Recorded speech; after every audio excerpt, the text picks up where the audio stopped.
আসসালামু আলাইকুম। কৃষি বিপ্লব ইউটিউব চ্যানেলের পক্ষ থেকে আপনাদেরকে সবাইকে জানাই স্বাগত। আজকে আমি আপনাদেরকে দেখানোর চেষ্টা করব স্টোন গ্রাফটিং কিভাবে করে। স্টোন গ্রাফটিংয়ের কাজ কি? আসলে স্টোন গ্রাফটিং যারা করেন তাদের মেন উদ্দেশ্য হচ্ছে গাছকে ঝুপল এবং খাটো করে রাখা, যেটাকে বলে বনসাই টাইপের।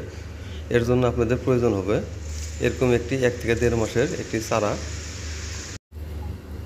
চারা সংগ্রহ করার পরে অবশ্যই আপনাকে এই যে নিচে যে শিকড়টি বের হয়েছে, শক্ত শিকড়, এটাকে কেটে দিতে হবে। শিকড়টি কাটা হয়ে গেলে আপনারা ছোট একটি পাত্রে এই চারাকে রোপণ করে দিবেন। যে এরকম একটি ছোট একটি পাত্রে রোপণ করে দিবেন।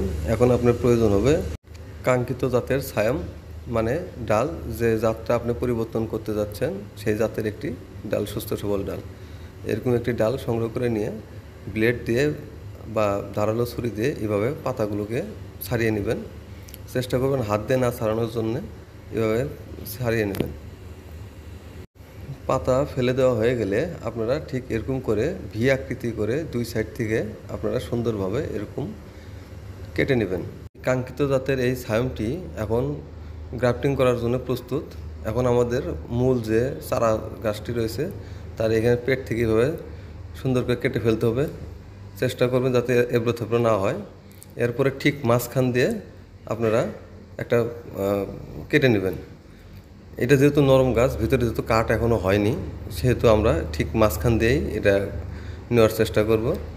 মাঝখান থেকে কাটা হয়ে গেলে কাঙ্ক্ষিত জাতের এই ছায়ামটি আমরা প্রতিস্থাপন করব। প্রতিস্থাপন করার ক্ষেত্রে বিশেষ সতর্কতা হলো, যদি ডালটি চেষ্টা করব আমরা যে কোনো একটা সাইড মিলিয়ে নেওয়ার জন্য। যদি গাছের ডাল মোটা হয় সেক্ষেত্রে কোনো সমস্যা নেই, আমরা যে কোনো একটা সাইড চামড়ার সাথে চামড়া যেন মিলে যায় এইভাবে আমরা জয়েন্ট দেওয়ার চেষ্টা করব। তারপর আমরা একটা পলি দিয়ে এভাবে টাইট করে, যেখানে জয়েন্ট দেওয়া হবে সেখানে যেন টাইট হয়ে থাকে, এখানে যেন আলো, বাতাস এবং পানি যেন না ঢোকে এবং টাইট যেন হয় পলিথিনটা, সেইভাবে আমাদের পলিথিনটাকে পেঁচিয়ে দিতে হবে। চেষ্টা করব আমরা ছায়াম সহ যাতে পলিথিন দিয়ে মুড়িয়ে দেওয়া যায়, কারণ সেক্ষেত্রে ছায়ামটি রোদের তাপে শুকিয়ে যাওয়ার সম্ভাবনা থাকবে না। ঠিক এভাবে আমরা এই পলিটেপ দিয়েই পুরো ছায়ামটি আমরা এভাবে পেঁচিয়ে দিব। তারপর আমরা একটি পলি দিয়ে এই ছায়ামটি ঢেকে দেব, যাতে এখানে কোনো বৃষ্টির পানি যাতে না আসে। এভাবে বেঁধে দেওয়ার পর ঠিক 15 দিন পরেই আমরা এখান থেকে 15 থেকে 20 দিন পরেই আমরা নতুন কুশি দেখতে পাবো।